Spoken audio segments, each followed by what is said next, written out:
Where Did the Road Go is brought to you in part by our Patreons, and this month it's being brought to you in particular by Allison Cook, Eric Hervin, Lindsay Marie Trebet, and Super Inframan. Thank you all so very much, and now our show. Transmission start. Welcome to Where Did the Road Go? Join us as we wander off the path and explore lost history, consciousness, the paranormal, unexplained mysteries, alternative thought, and much more. We are present on the web at wheredidtheroadgo.com. Now here is your host, Seriah.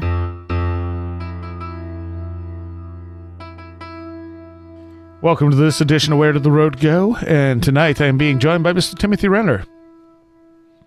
Hello, glad to be back. And Adam Sayne. Hey, what's up, everybody? I'm back.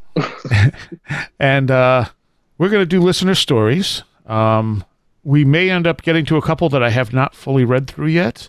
And as anyone who listens to this show normally knows, I will tend to screw up reading people's stories. I'm especially tired today, so we'll see how long it takes me to completely muck something up as we go.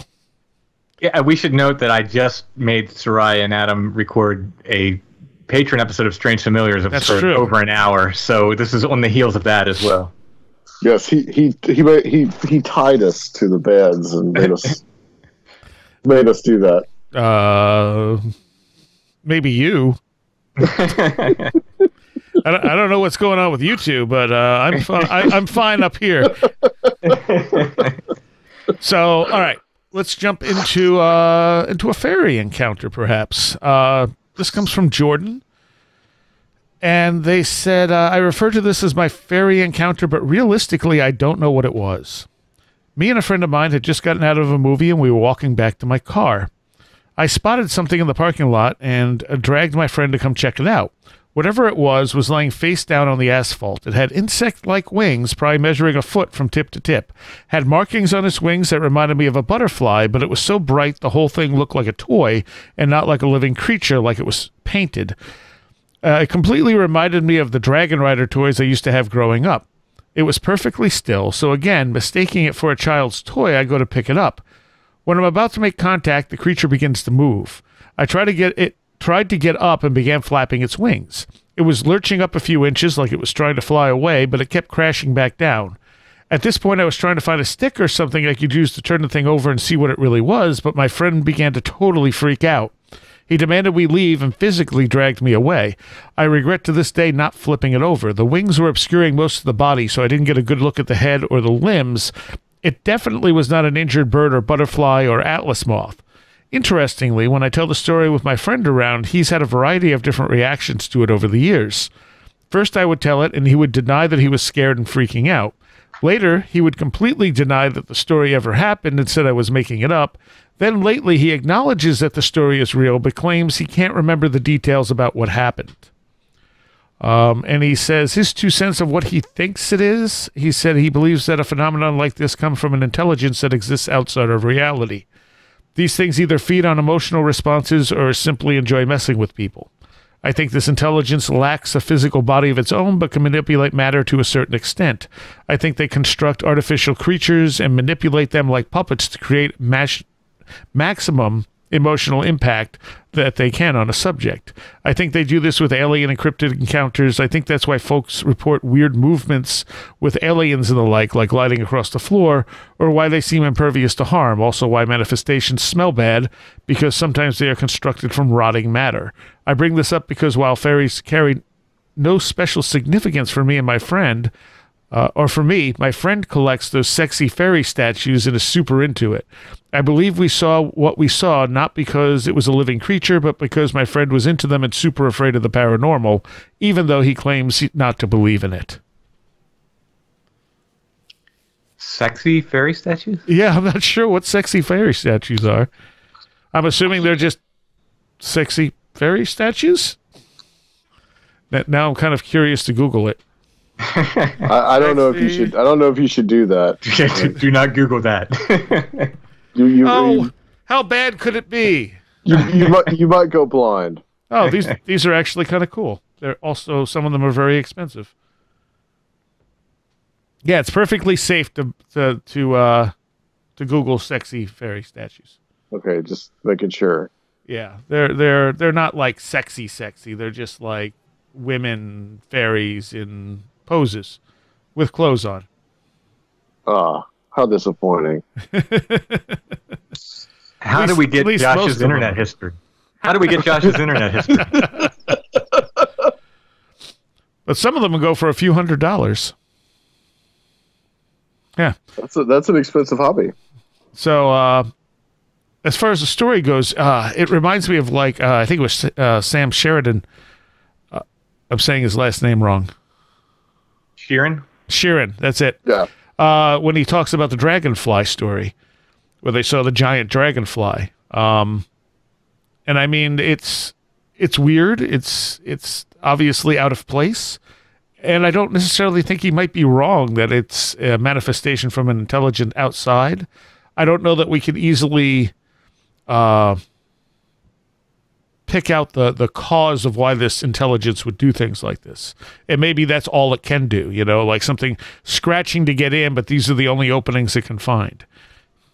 Yeah. I've heard a couple similar sort of fairy stories.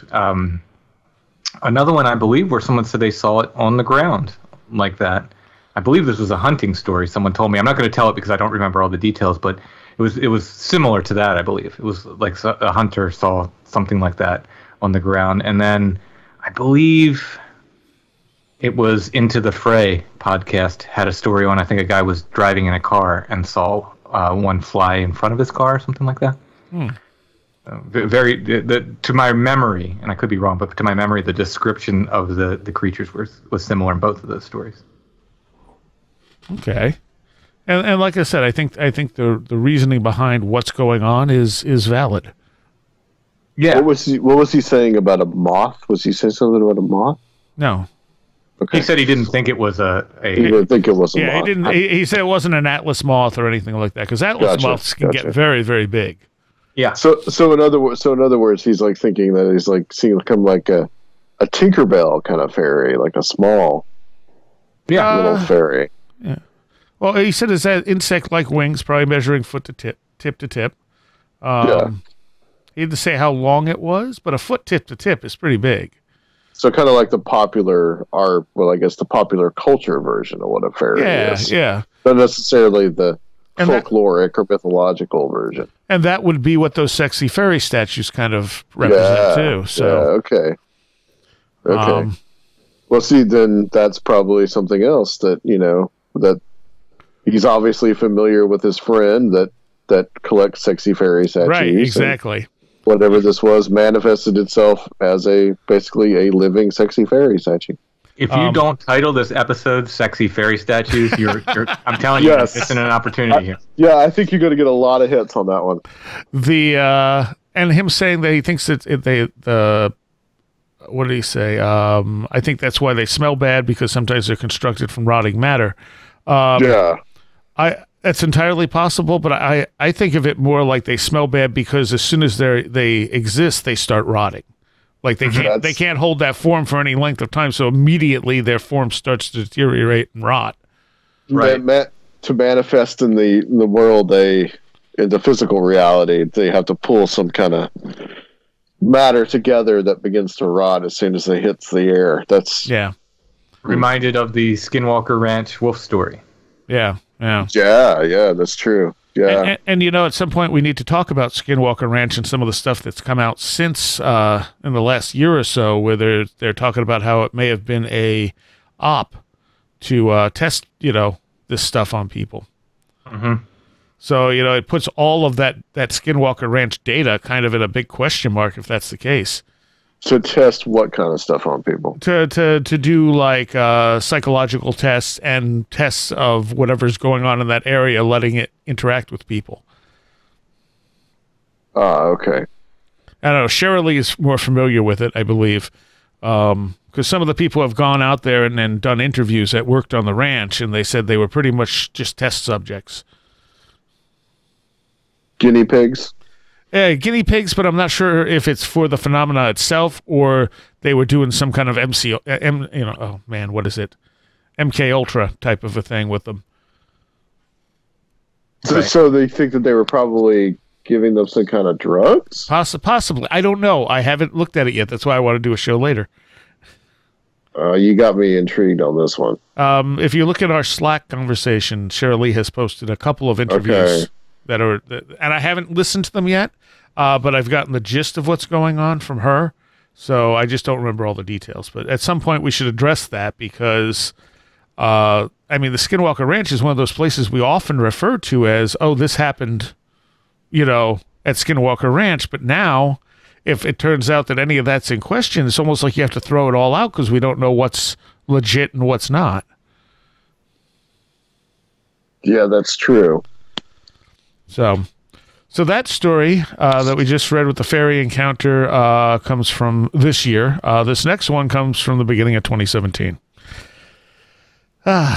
Still catching up. This one is entitled Adventures in Liminality, Sleep Paralysis, and Other States of Consciousness.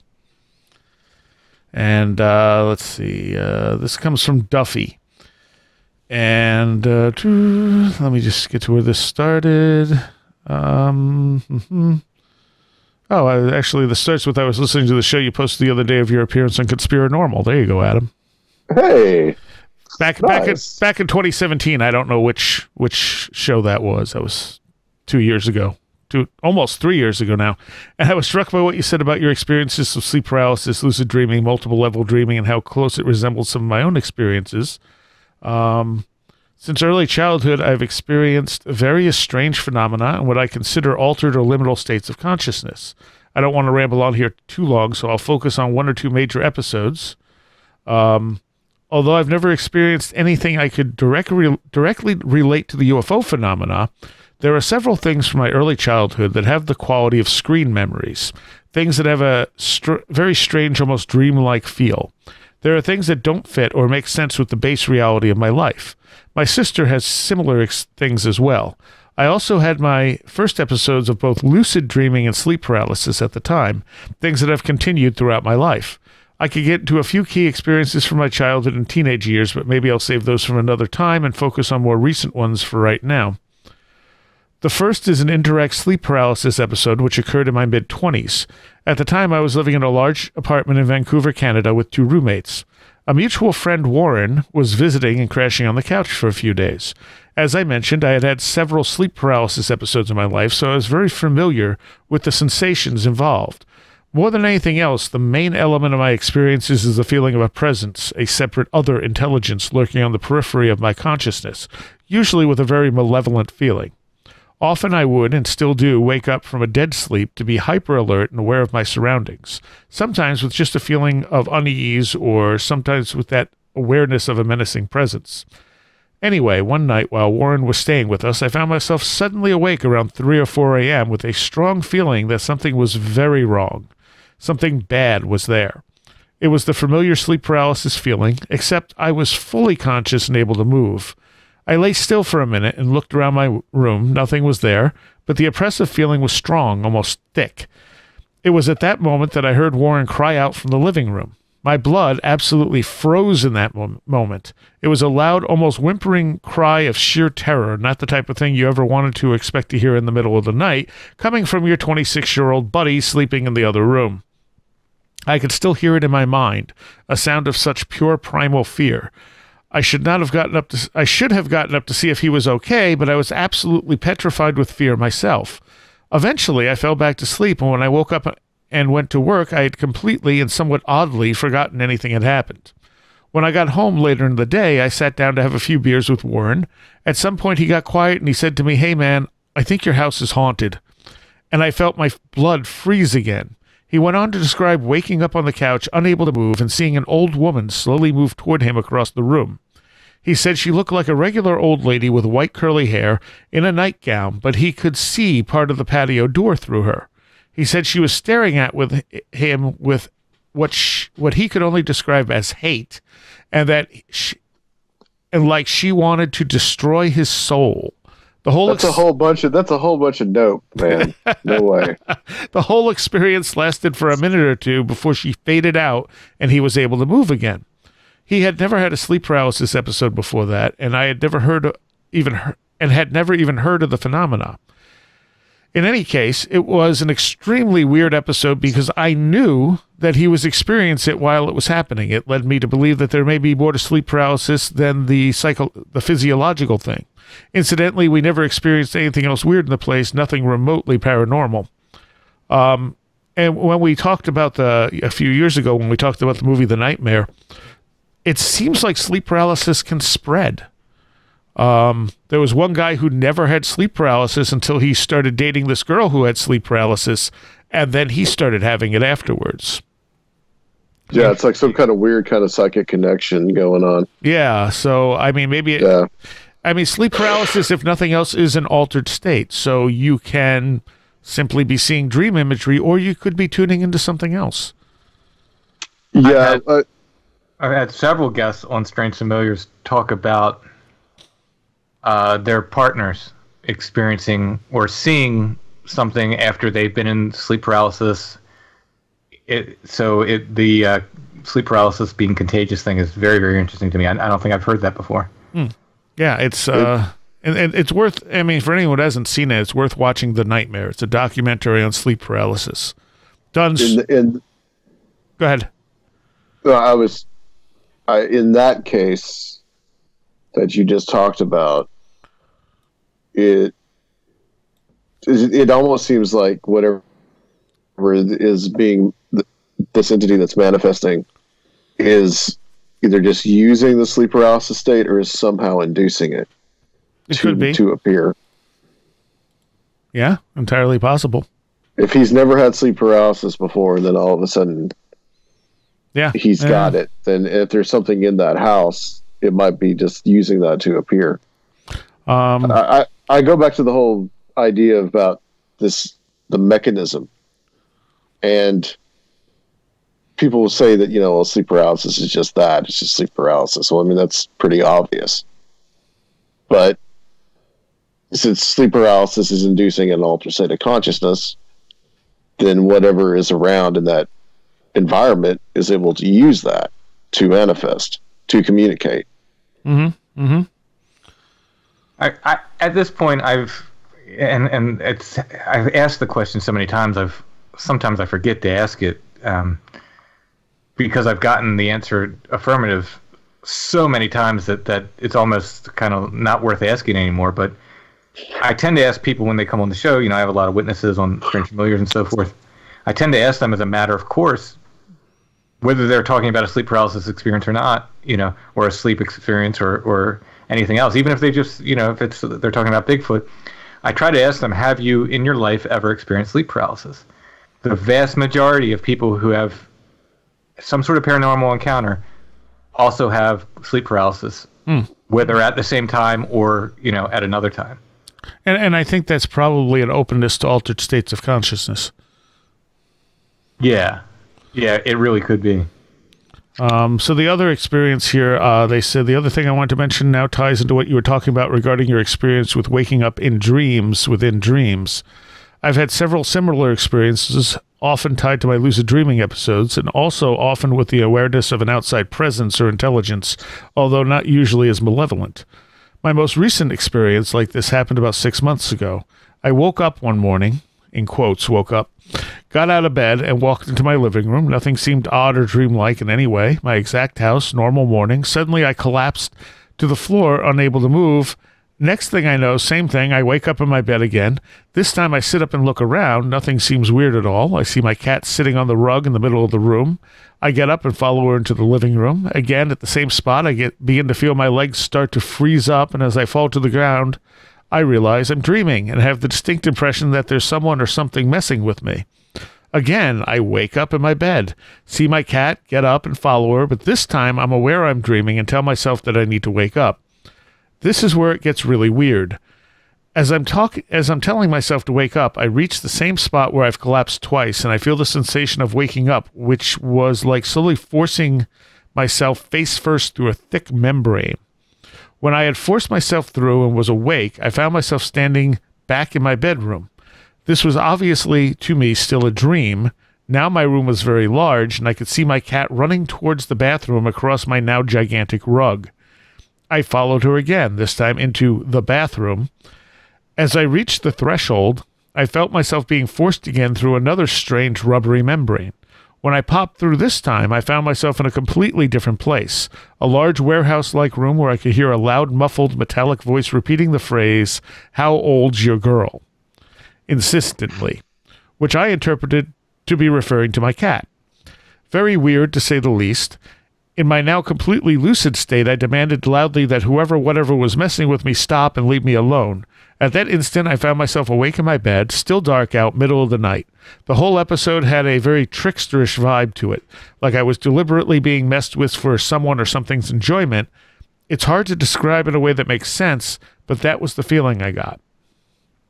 I've had that experience to a degree where I've woken up, thought, and everything was perfectly normal, and I'll start doing some work I need to do, and then suddenly realize, wait, I'm not actually awake. And then I'll wake up and be like, so all that work I just did, I didn't actually do. Now I have to redo it? Exactly. And then I'm like, am I actually awake this time? But it sounds like a lucid dream, but it could be a communication with something. I don't know if it would necessarily be playing with her, per se. I mean, I've had dreams where I have been, I think I talked about it at one point, where it went from a dream imagery of being in a warehouse full of vinyl. There were just records everywhere, and I ended up on the top floor of this thing, looking almost on a scaffolding, going through the last few records. And I remember seeing Voivod records and stuff, and I'm like, oh, this place is really cool. And when I went to leave, something stopped me in the entranceway, and suddenly it wasn't a dream anymore, and something was asking me, what's the worst thing that ever happened to me? And I was having a really hard time answering it, and it wouldn't let me go unless I answered it.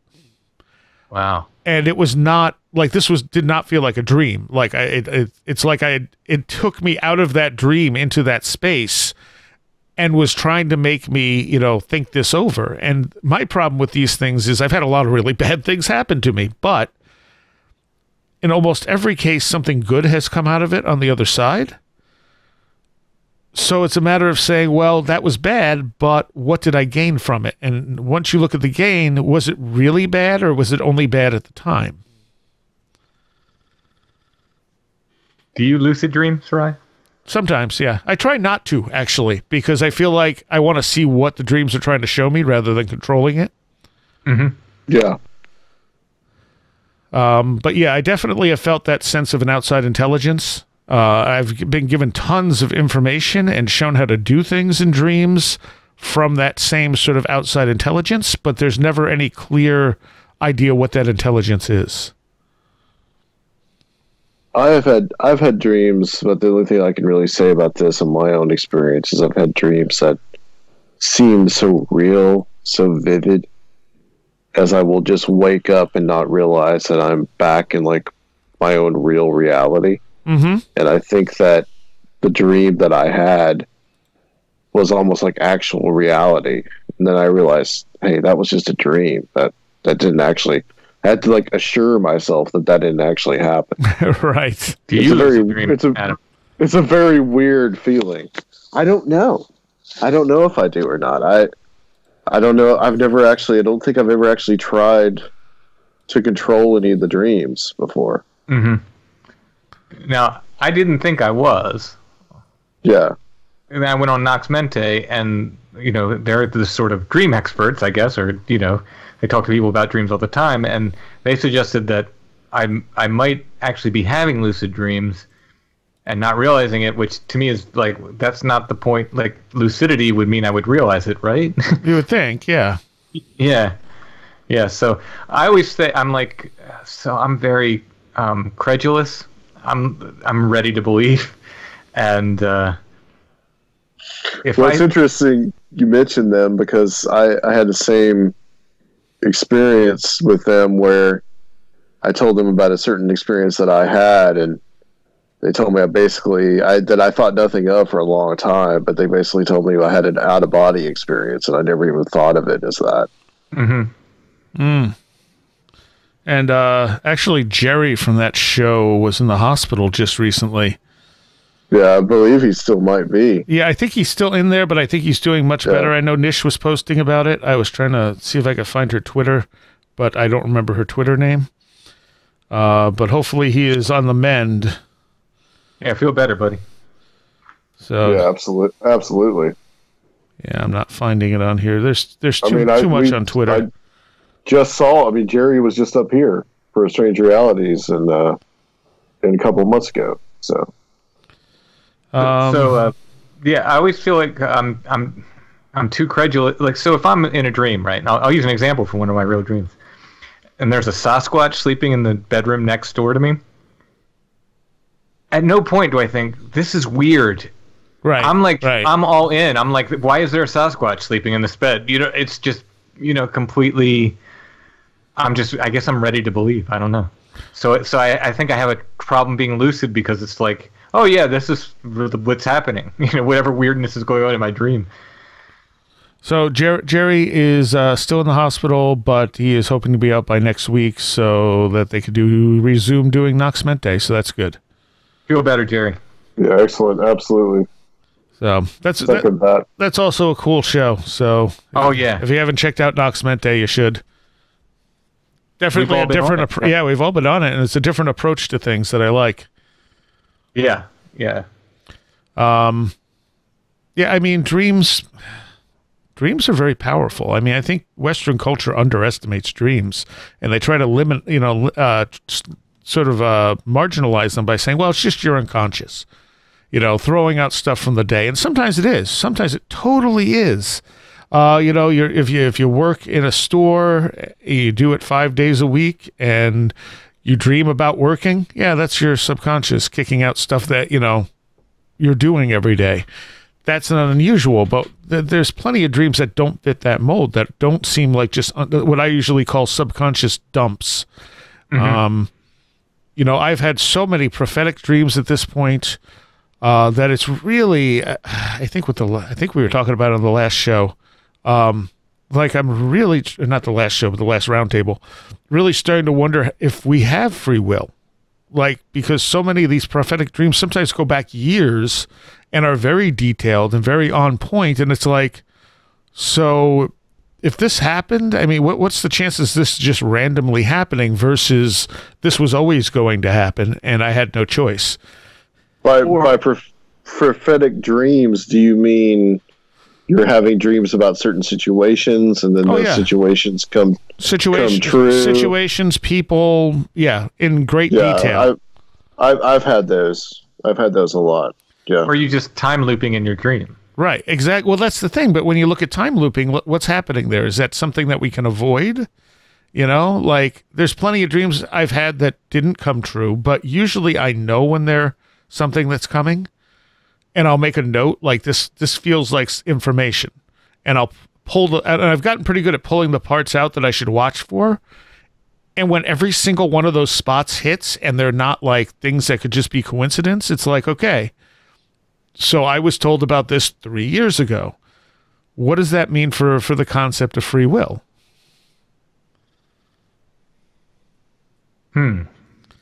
Does it mean there's just certain points that we're going to hit no matter what? Like I almost wonder if it's like a giant pond and we're moving through the pond and there are certain events and those events are like rocks dropped in and you're going to hit them to some degree no matter where in the pond you move. What if all the dreams that didn't come true were just paths you didn't take? Well, but that's what I'm saying. Like those, I've never marked those down as being information. Like the ones that stand out that I marked down as this is information. The one that just came true recently that was from like 3 or 4 years ago. I marked it down as information. I'm like, this is something that's going to happen, but I can't totally figure it out. And I knew, and I was right about some of it. And looking back on it, I'm going, Jesus, that was like a long time ago to the point where I almost forgot about it. And then, wait a minute, what was that dream? And went back and went, holy crap, there's every single point got hit. Right down to little details.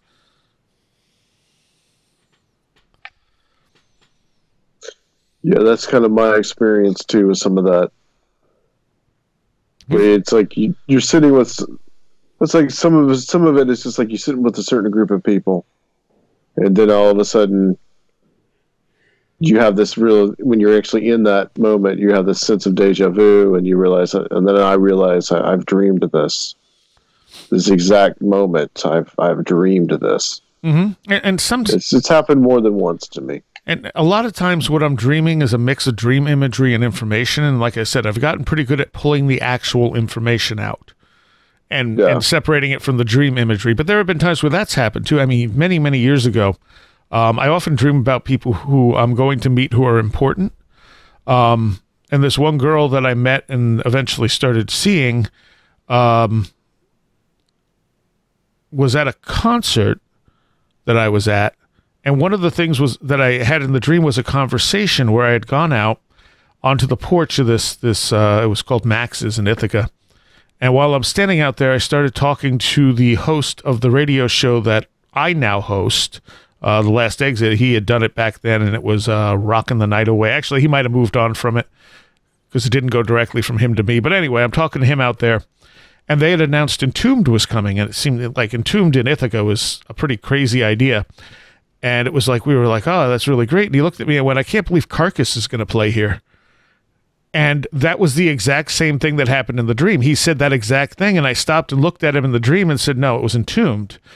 And he went, right, why did I think Carcass? And that entire conversation played out exactly like that. And when he said, yeah, why did I think Carcass? In my head, I thought, so it would match the dream?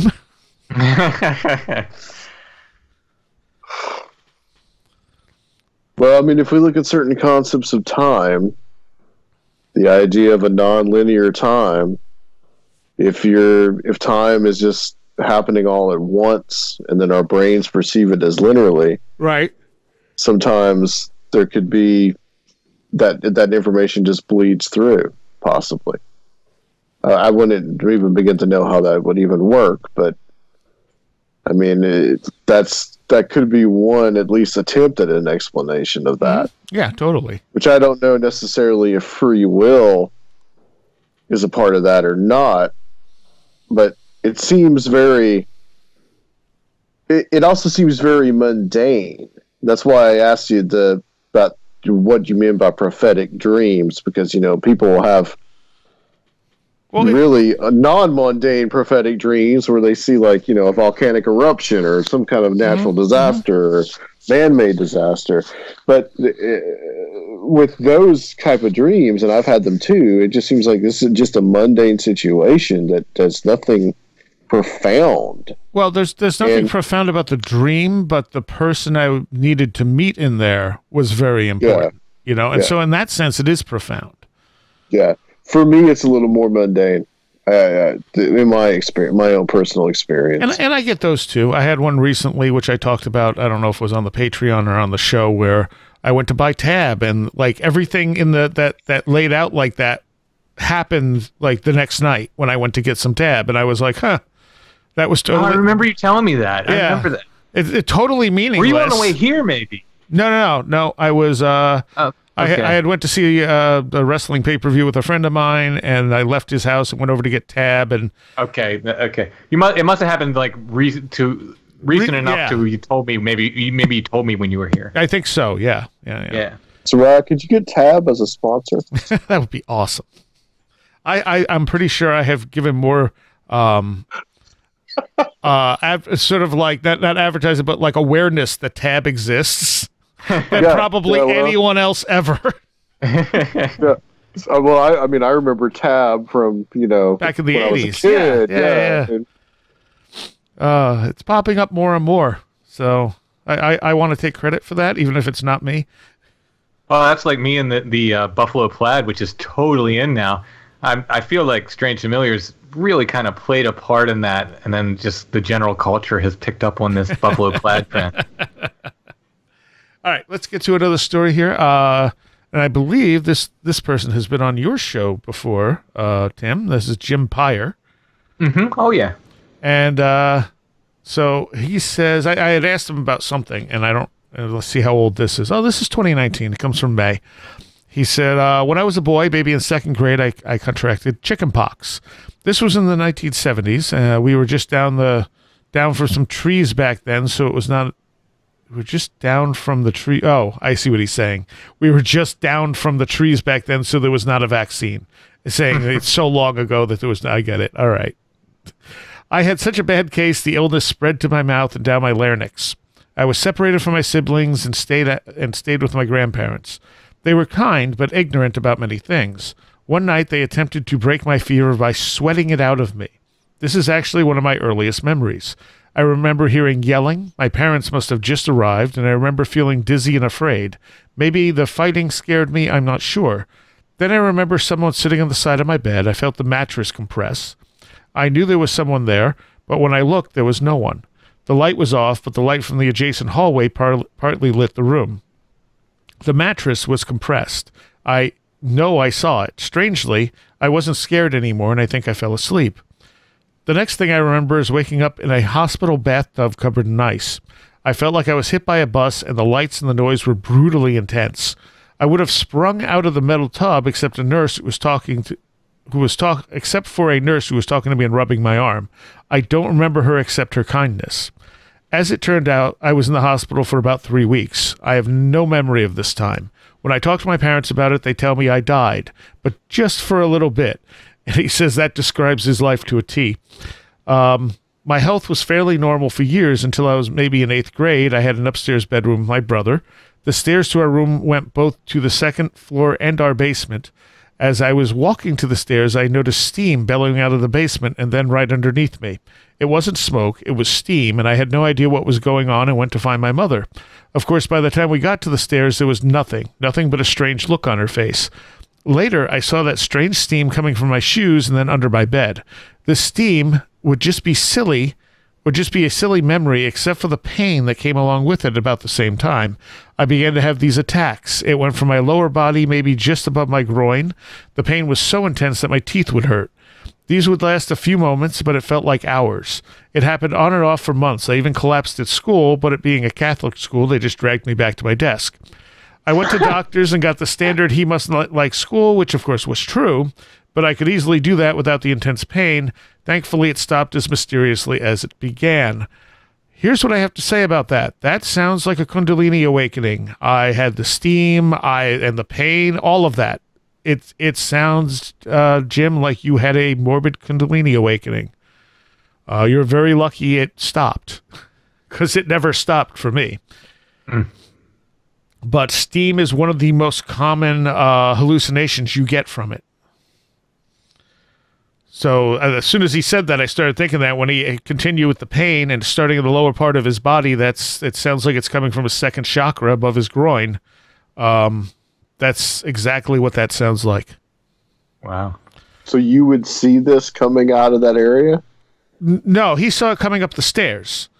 Okay. And he also saw it, I think it's coming out of his shoes. Is that what he said? Yeah. Coming from my shoes and then under my bed. I saw it coming from the end of my trombone when I played.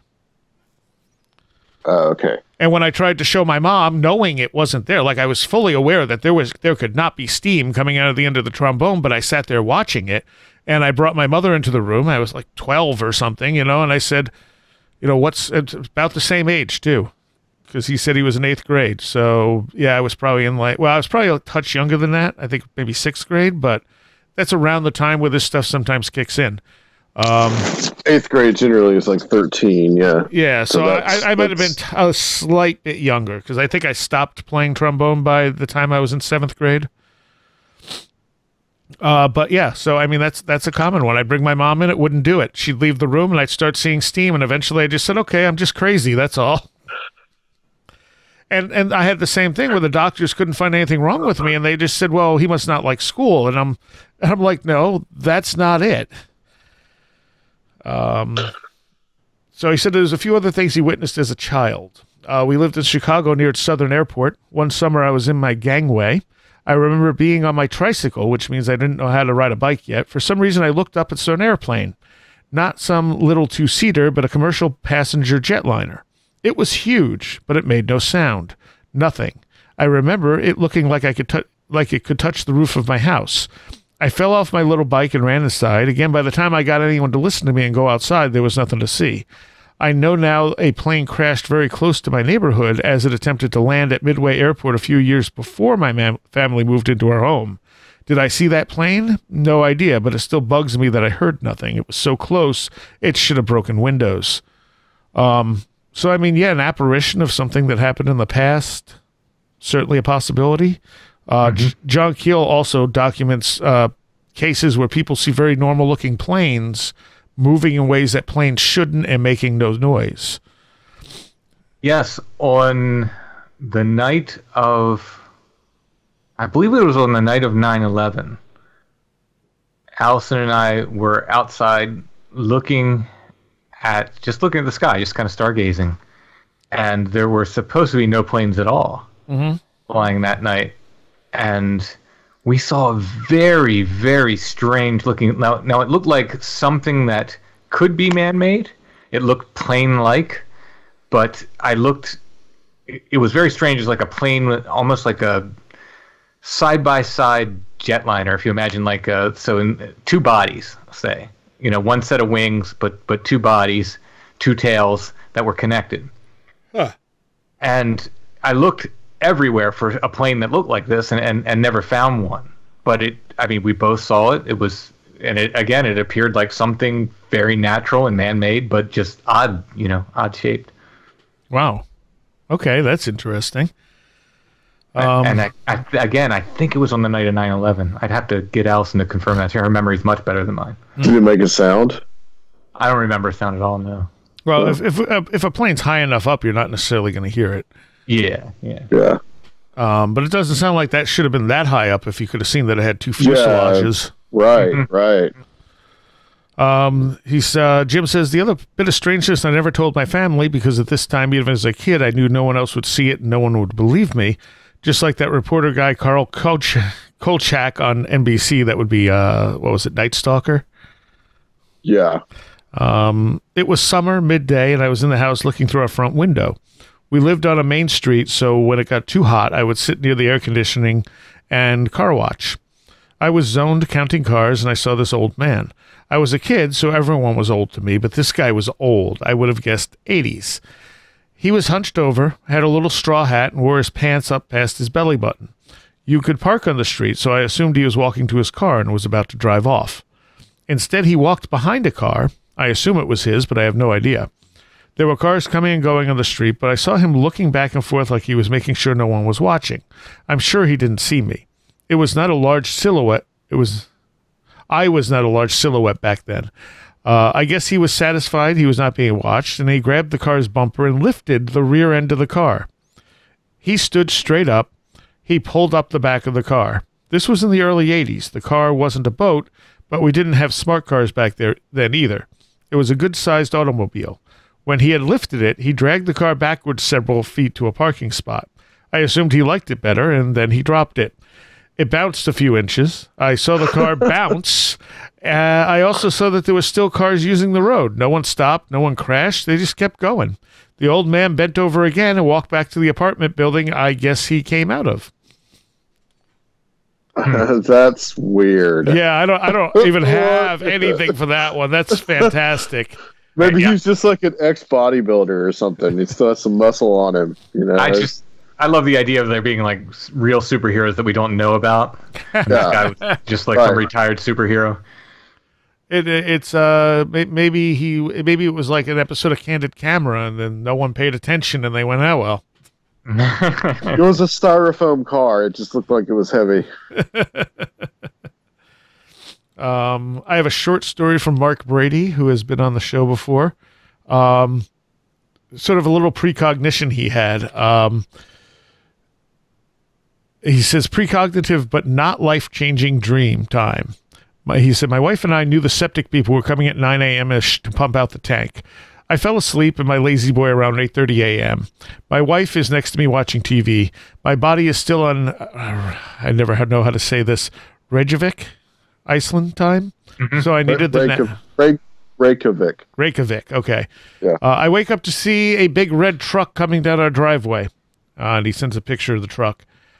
He says, I doze off for a few seconds, and I wake up again. Judy is still sitting there watching TV. I asked why she isn't showing the septic guys where the tank is. She's the engineer. She replies, what truck? We go out, walk around the house, no truck anywhere. Our driveway is 0.2 of a mile long, so it couldn't have turned around and gone back.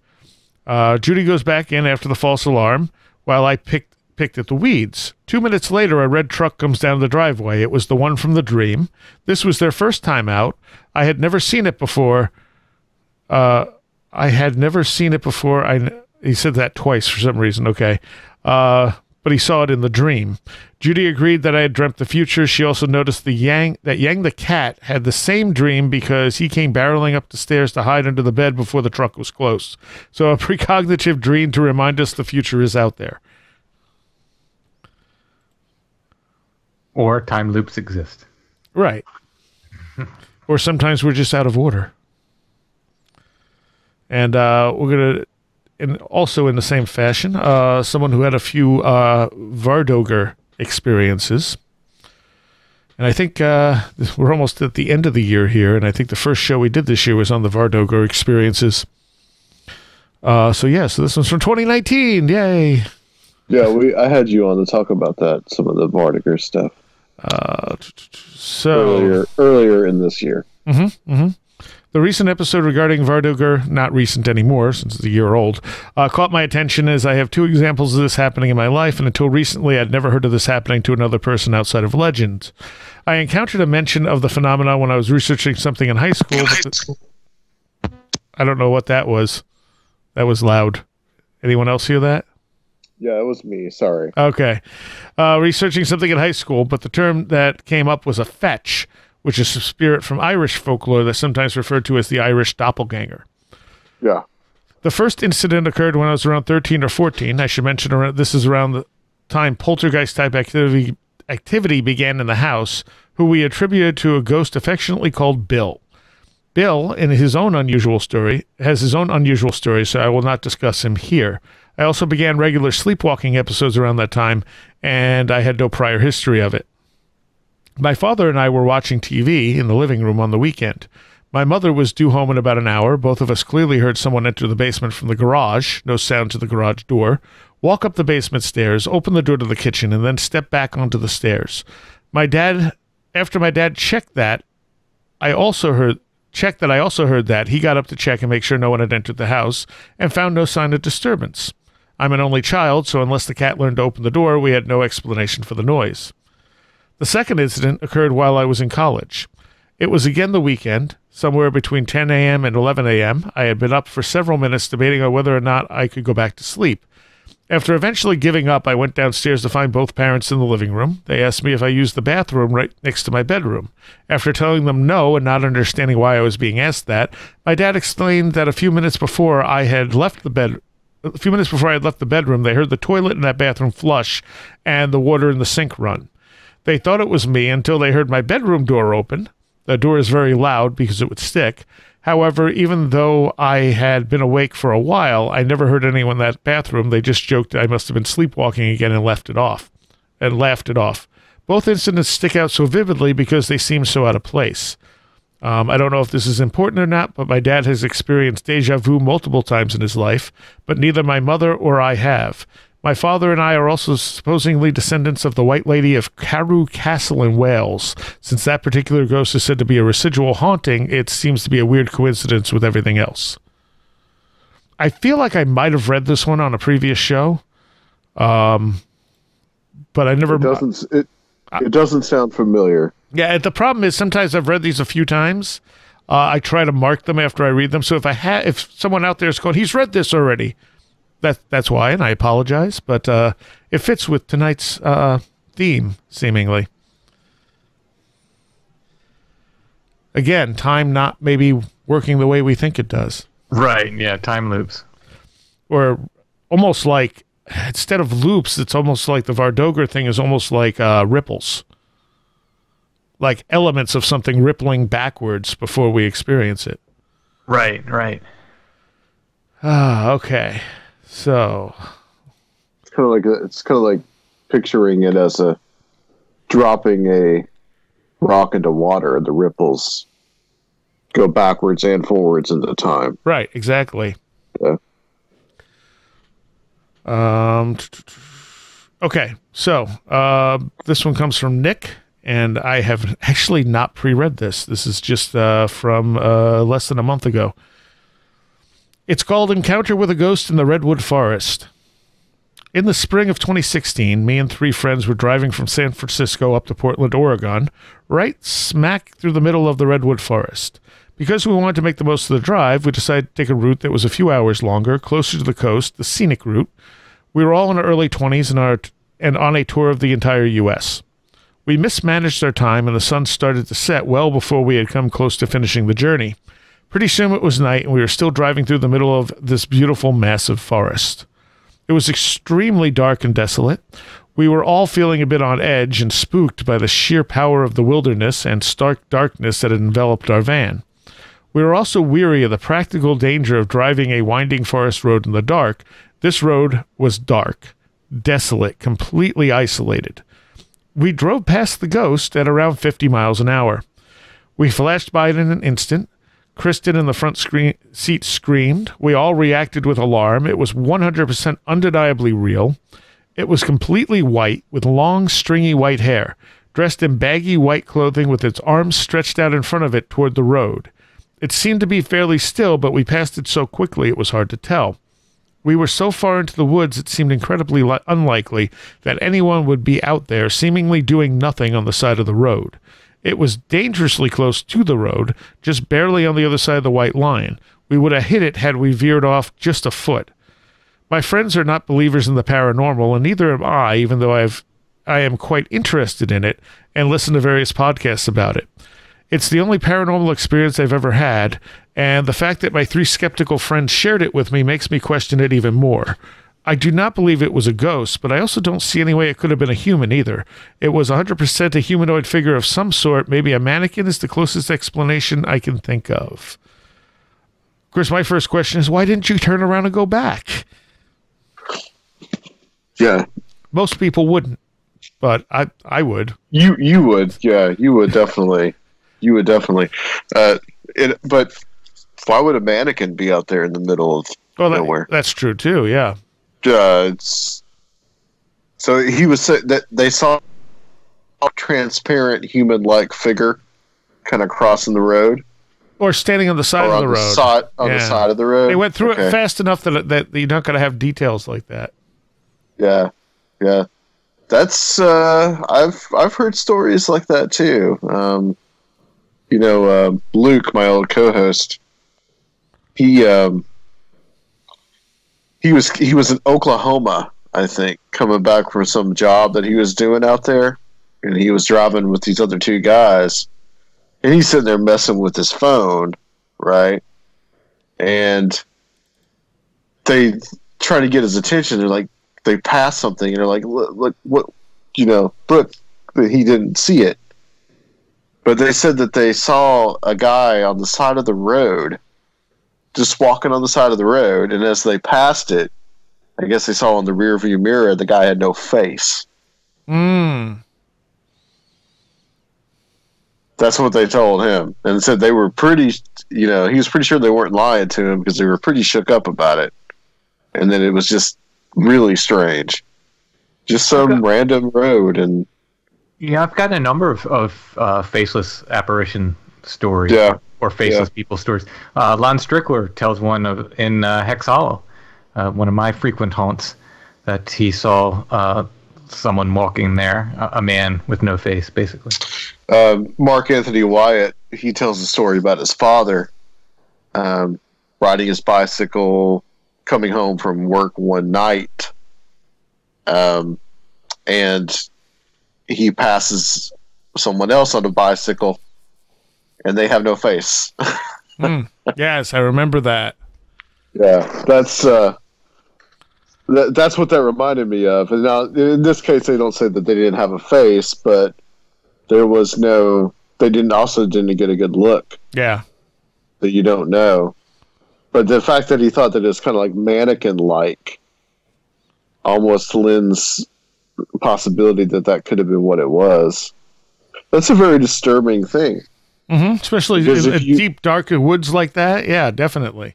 Yeah, well, the faceless being. I mean, that's. I think that's something that goes into some real primal stuff there. Yes, because as primates, What are we most used to seeing? What is our most distinctive feature? Face. From lemurs to us, yeah, face. And a face. I mean, that's why pareidolia exists, right. You know, in a sense. We're always looking for faces and things. Right, exactly. And so like, there's something really primordially disturbing about that. All right. So this next one falls into the same category as the other one. I don't know if I've read this on the air or not. I'm looking at it's not tagged as having being read, but it's entirely possible I just forgot to tag them if they were near the end of the show. But I know I've thoroughly read this, so it's you know, like I remember it, but I don't remember if it's because I read it or if I just read it and was planning on reading it on the air and never did. So I'm gonna or it could be that, you know, you've dreamed this before and now it's about to come true. I've done the same thing with full interviews of guests though, Seriah, where I've like, wait a minute, did I air this? Has this been on? Like, you know, I'm like editing it and I'm like, of course I'm familiar with it because I did the interview to begin with. Right. But then I'm like, did I put this on a show? Did this get released? Mm-hmm. Well, when we're dealing with, I mean, how many listener shows have I done since the beginning? You know, they all kind of blend together, and people will be like, "Oh, on your listener story show of this date," and I'll be like, "I have no idea what was in that listener story show." You know? Yeah. Or sometimes somebody will say, like, on your episode number 86. I'm like, don't know. I got no clue what that is. Like, need more information. The problem at about 33 minutes and 48 seconds, you say. Well, at least then you could go look or listen. Right. The thing is, I mean, by the time I get done with one episode, I'm already looking at the next episode. Yeah, exactly. I mean, we like, if we're trying to keep a weekly schedule, which we three do, you got to do it that way. Right. So I'm going to read it. So if you've heard it before, I apologize. But it's a collection of stories from Gavin. All right. So he says the first one happened in 1997-1998 in Dovercourt, Harwich, Essex. My age at the event, around the event, was 7 or 8 years old. For the first 9 years of my life, myself and my mother lived in a 2-bedroom house at the end of which led onto a field. This has now been occupied with newer buildings. Opposite, to the right of our house, there was a road. Another house, to the right of which there was a field, and some low bushes leading to the field. Between the field and the house opposite was a small mud path which led to a gap in a hedge, probably about 5 feet or so wide, which then led onto a concrete footpath. This gap is the only part of the footpath you can see. So fast forward to one evening, sometime around 1997 or 1998, I don't remember exactly, as this was over 20 years ago now, and at the age of 7 or 8. I was looking out my bedroom window in the evening, dusk but still light enough that I had not triggered the street lights. Looking over to the footpath, something caught my eye.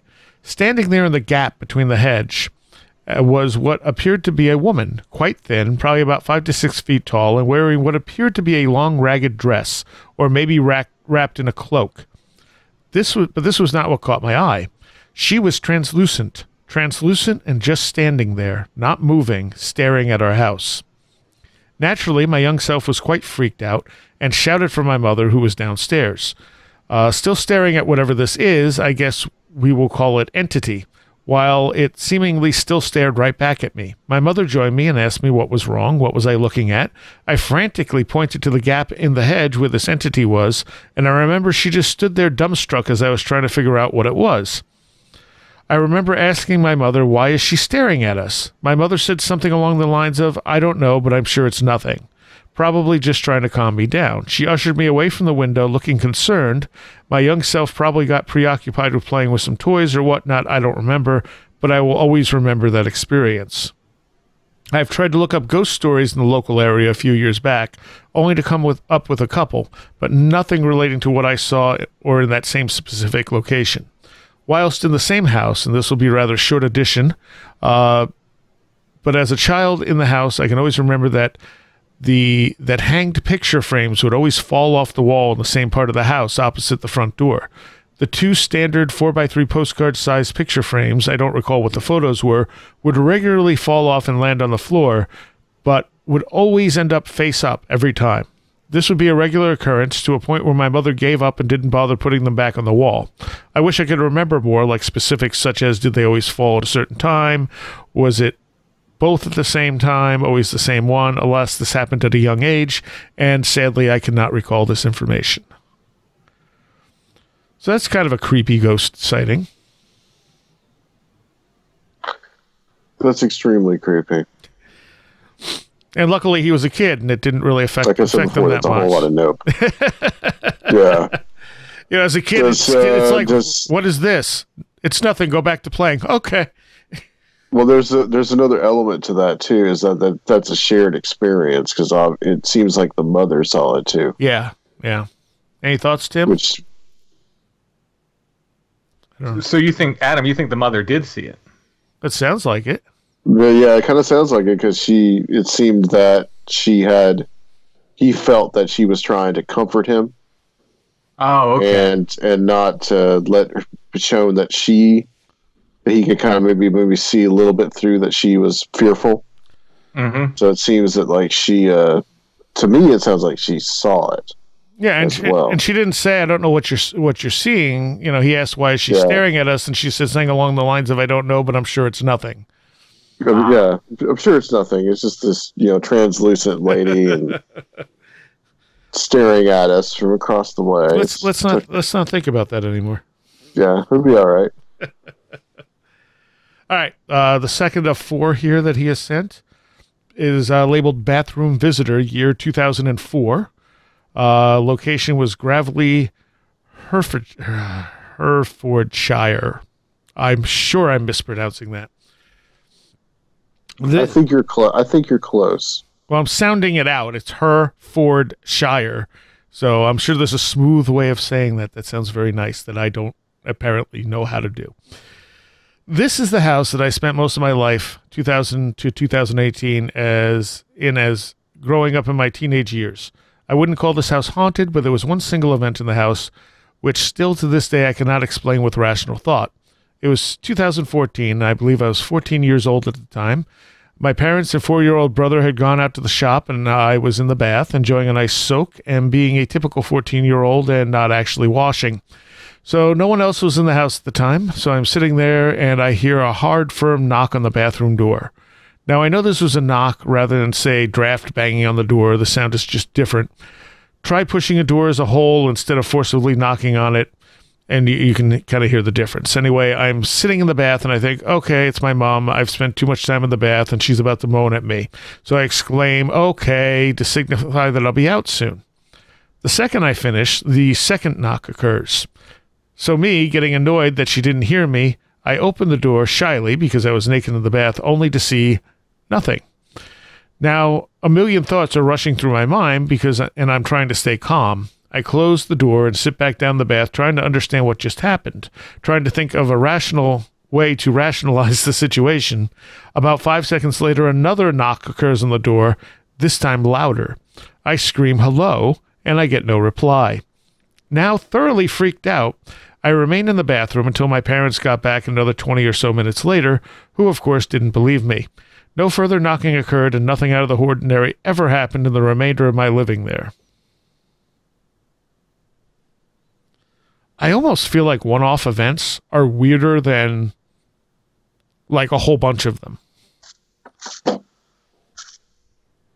guess I agree. It can be. Did he say what age he was again at this point? So he said 2004. He believes he was 14 at the time. Okay. But not out of the realm of like, that manifesting poltergeist kind of age. True. But it sounds like he was just relaxing, which is not generally when you get poltergeist activity. Mm-hmm. And usually with poltergeist activity, you see little things and then they build into bigger things. This was literally one event and then nothing else. So that's odd. The third one is woodland interruption year. The year was 2008 in Gravelly, Hertfordshire. A strange event occurred whilst on my way to work one day. I worked about 20 or so minutes away from my parents' house, which was great at the time. I used to take a shortcut through a small woodland area which had a path leading through the middle. The shortcut would lead off to one side, which was a long clearing with trees lining either side. At the end was more trees. But I had a route which I would wind through in order to get me to work, knocking about 10 minutes off my journey. So anyway, this clearing area, I was walking through it like normal. I must also state that this was early springtime and there was very little derby on the floor and clear of large sticks. So I'm walking along and I suddenly feel a jolt to my upper back, the shoulder area. I stumble forward, arms flailing, trying not to fall on my face. I stumble forward about 5 steps or so before regaining my balance, thankfully not falling over. The thoughts in my head at the time were something along the lines of, oh crap, I'm about to get mugged by someone. So I turn around expecting to see someone there to take my wallet or punch me. Nothing. No one was there. I stand there in disbelief. I look left, then right. Nothing. I go cold. No, this cannot be. Someone must be here. I felt it. Someone pushed me. What the hell? I decided to run off quickly in the direction of work, constantly looking around me. Needless to say, I took the longer route to work for a good while after this event. And again, I've tried to look up the history of the location and any of the weird events happening there online, but have come up with nothing. Almost a little poltergeisty. Did he say that this was around the same time? No, this was years later. That was 2008. It was 4 years later. 4 years later. Okay. But not at the house. I did want to say, when you're talking about the one-off events, maybe there's just something about the randomness of them and the inconsistency of them that is stranger. Yeah. Any thoughts? Than a constant, well, this is just something I live with. Right. Any thoughts, Tim? Nothing of substance to add. I don't. All right. And the last one's called Man in the Window from 2013, Crookham Court School, Berkshire. A few years ago, I used to be active in exploring abandoned buildings, or urbexing, as it is more commonly referred to. I have not heard that term before. Crookham's Court School, also referred to as Harlequin Manor. So I was with 2 other people and had traveled about 4 hours to go explore buildings in this general area. After exploring a couple of sites and being chased out of another, our sights turned to the Crookham's Court School, our main event of the day. A bit of history on the location. Former site of Crookham Manor House, built around the start of the 14th century and destroyed in 1543, and subsequently Crookham House, which was demolished around 1850. The construction of the current building started around this time and continued in 2 more phases over the next 50 years. It served several purposes, such as a manor house, a junior school, and a school for children of people serving at Greenham Common. It was abandoned for some time after the U.S. Air Force left the area and purchased in 1961 when it was used as a boarding school until 1990. In 1988, 3 of the teaching staff were sentenced to a total of 26 years in prison for the long-term sexual abuse of pupils.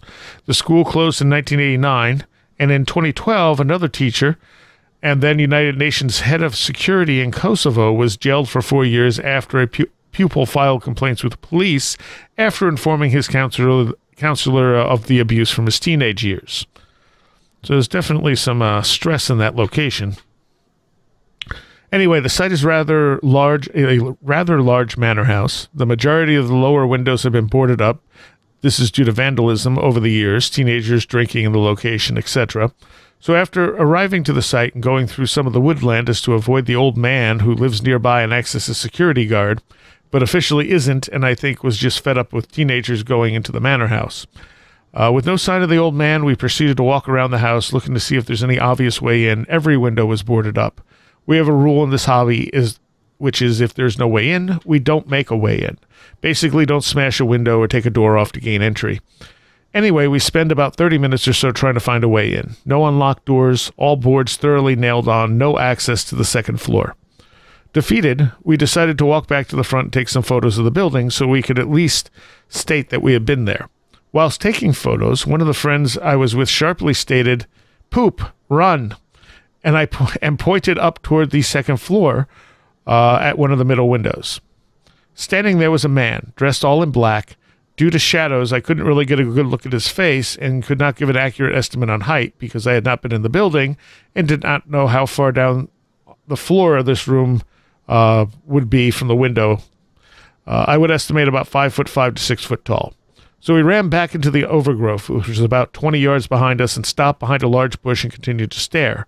All three of us were staring at this man or figure, whilst it seemingly started to walk backwards. But it didn't turn around to walk in that direction. It just walked back, still staring at us, and just walked back into the room out of sight. Looking at both my friends, one of them states, "You saw that, right?" "We all did," my other friend stated. We decided to leave the site after that and tried to come up with theories of what we had seen. Maybe it was someone else exploring. Maybe, but normally when I have been exploring somewhere I am not meant to be, and upon spotting someone, I don't just stand there and watch. I find the nearest place to hide in case it's security or someone wanting to do us harm until I can make sure it's someone else exploring. Was it the old man? Unlikely. This guy was rather old, probably in his 60s from what I heard, and had a walking stick. This guy, from what I could tell, was not old. Was it a ghost? Who knows? All we know is what we saw, and it creeped us out. But given the history of the place and what happened there, it's possible. And how did they get in? Because everything was sealed up tight with no viable or immediate way in. It's creeped me out until this day. Wow, that is freaky. You know, I have to sleep at some point tonight, Seriah. And I don't know what to say to that one. Yeah, it's, you know. Again, a shared experience. Mm-hmm. Oh, absolutely.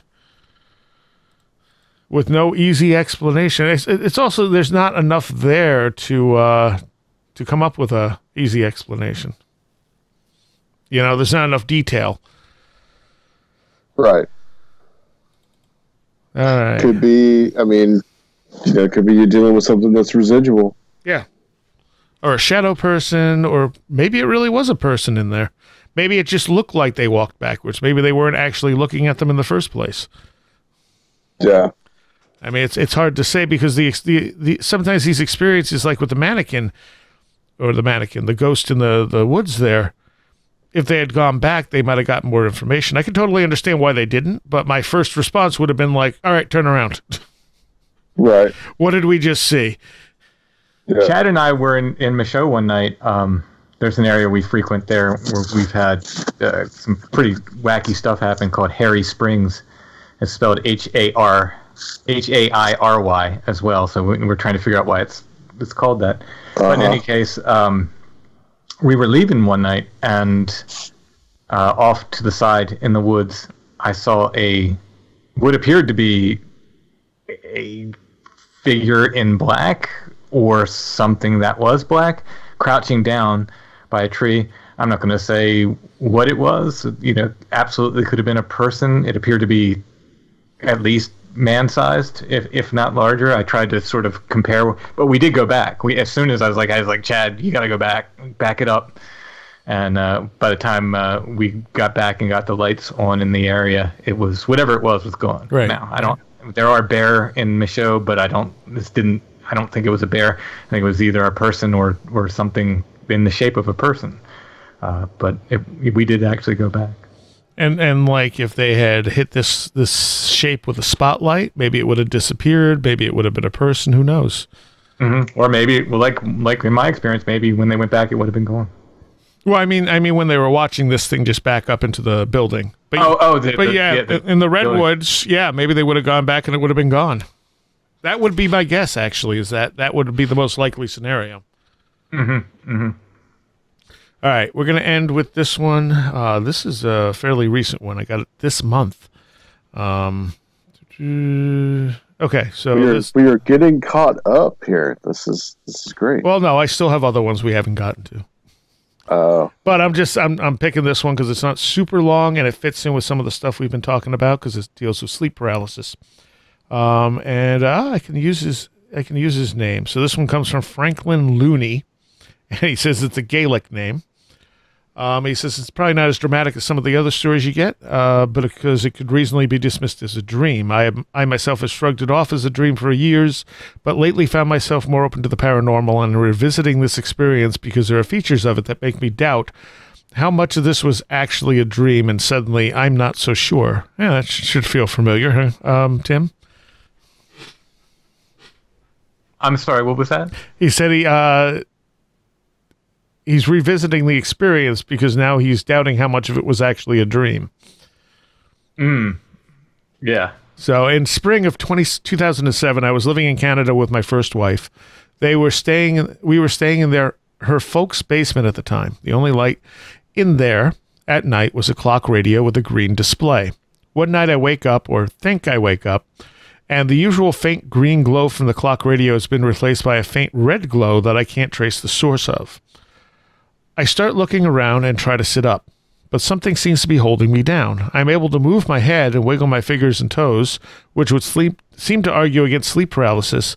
It's just there's a gentle but firm weight holding down my torso. It's hard to tell in the dark, but I remember seeing a sort of formless black cloud hovering over me. Then I turn my head and see a figure in the room standing next to the fan. It's dark. I can't make out much. The mysterious red light isn't enough to see any details, but it appears to be short and hairless. I see the light bouncing off a section of smooth neck and a part of head, and it's just standing there. The weird part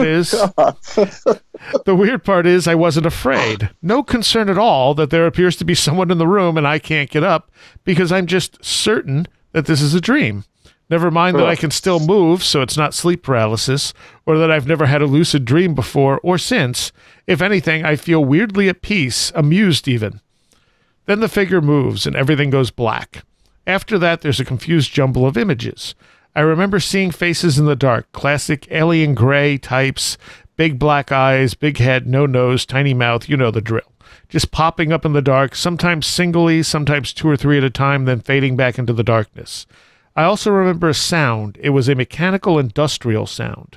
Imagine you're in a cramped little laundromat and it's packed full of washers and dryers all going at once. It was like that. Finally, I see something else. It takes up my entire field of vision and looks for all the world like a Celtic knotwork design made out of blue glow sticks. Just this big blue, very elaborate glowing knot. This is the strongest memory of that night, is that image. Then I'm back in my bed and I can move freely, and I'm just feeling sort of zen for some reason without a care in the world, and I roll over and go back to sleep. It's not until I wake again in the morning that I think, wait, what the hell was that all about? I've shrugged this experience off over the years because, hell, it was just a dream, right? I even felt strongly at the time that it was just a dream, but it stuck with me all this time because it felt very different from every other dream I've ever had. If it was a dream, 1, it's the only lucid dream I've ever had in my life, and 2, the most vivid dream I've ever had, and 3, the only dream I've ever been able to remember going back to sleep that was I wasn't in mid-dream when I woke up the next morning and can still recall clearly over a decade later. I'm sitting here in 2019, and I can still see the red glow, the figure standing in the room, and especially the big blue knot. I don't remember any of my dreams the way I remember this one. I've read a little bit about sleep paralysis, and it doesn't seem to quite fit because I could move. I just couldn't sit all the way up. And sleep paralysis patients are usually terrified when they have an episode, even when they know it's just a dream or a hallucination, whereas I had a strange feeling of peace and well-being. I even thought it was kind of funny, just the absurdity of the whole thing, I guess. My main purpose in sharing this is admittedly underwhelming story is to find out if anyone else has had an abduction experience with that same kind of peaceful, amused feeling, and if anyone else has seen the sort of Celtic knotwork design in association with the visitors.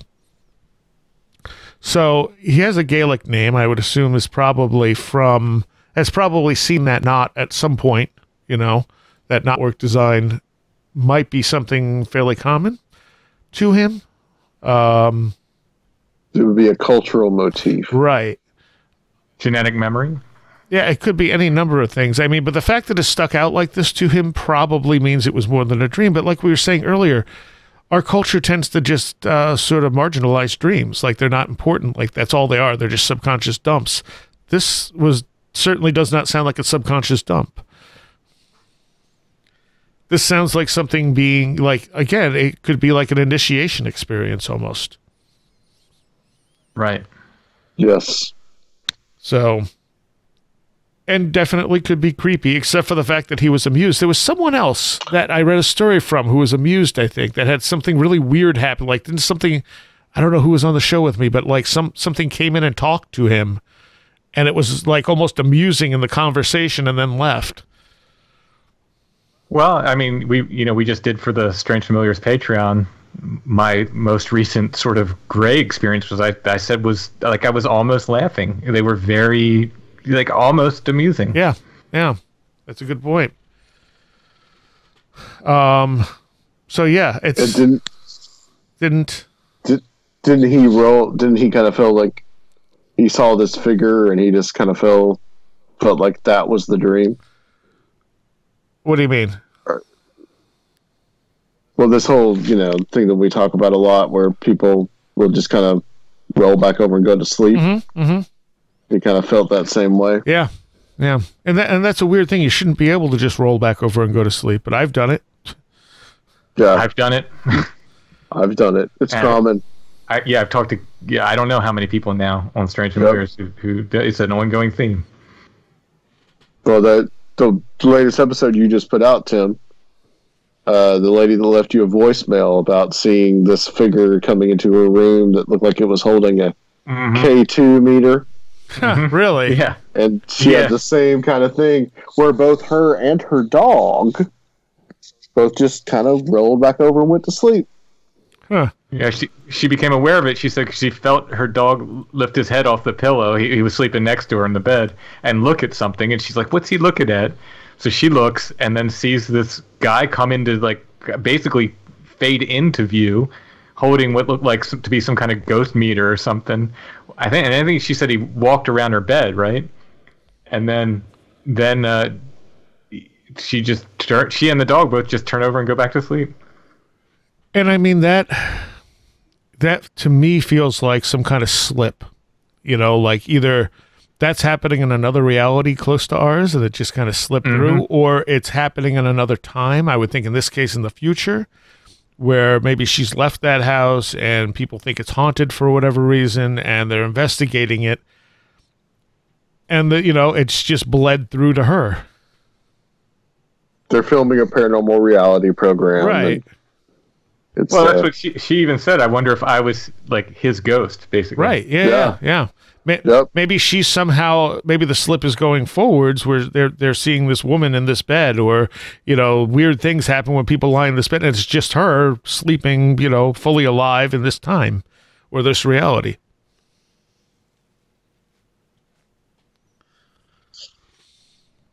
So, yeah. I mean, that reminds me of, John Tenney has talked about this. One of the cases that he talks about in his Realm of the Weird podcast, where this old woman brought him in to do a investigation because she was seeing children in the house. And then later on, I guess the lady, she moved away. I don't think she died. I think she moved away. And there were a young couple with children in the house, and the children were seeing an old lady. Oh, right. Yeah. So was there something just going on with time there? So, I mean, this is the other thing that we talk about, the extraterrestrial hypothesis, the ape in the woods theory. Just think about the other explanations that we can have for ghosts, too. Oh, yeah. And it's not all just the dead people hypothesis, the DPH. There's a lot more DPH. There's a lot more to reality than we could even hope to understand or perceive. Yeah. So that's Susan Demeter St. Clair came up with that idea, the dead people hypothesis. Ah, okay. But there's more going on than just that. Right. I think that probably may be a part of it. Possibly, yeah. But also that there might be other explanations. Other explanations. All right, we are out of time. If you have a story you wish to share with us, you can contact me at stories@wheredidtheroadgo.com. You can also, and if anyone's seen that Celtic knot imagery in relation to any kind of weirdness, let us know, and we'll talk about that as well. Adam, where can people find you and your wonderful show? People can find me and the show at conspiranormal.com, and we have archives at conspiranormal.podomatic.com. We are quickly approaching 300 episodes. Nice. And 300. Yep. And Tim? Strangefamiliars.com. All right. Thank you both. Thanks for having me back. I want to thank all of our Patreons, without whom this show may not even be possible. And I particularly want to give a shout out to those pledging $10 or more: Allison Cook, Eric Hervin, Lindsay Marie Trebet, Super Inframan, Tim, Rob Drummond, Alex Whitcomb, Edu Camahort, Elliot Keegan, Janet Bunderson, 36 Dingo, Maria, Jennifer Campbell, American Rambler, Kevin, John Rutledge Foster, Eric Citron, Andy McNamara, Sasha Org, Matthias Sunby, Dominic O'Malley, Christopher Vaughn, Riker and Stark, Sean Cosgrove, Jose A., Roger Gonzalez, Craig Cicernos, Ray Benedetto, Lindsey Jackson K., Alfred Tuttle, Kevin Schreck, Patricia Gaia-Quinta, William Lovelace, Mark Brady, Chris is a hot dog a sandwich, and Carla Mahoney. Thank you all so very much. You have been listening to Where Did the Road Go? This show is made possible in part from our Patreons, and we thank you and everyone listening for helping us continue this exploration of the strange. You can always find everything Where Did the Road Go related at www.wheredidtheroadgo.com. And thank you so much for your support.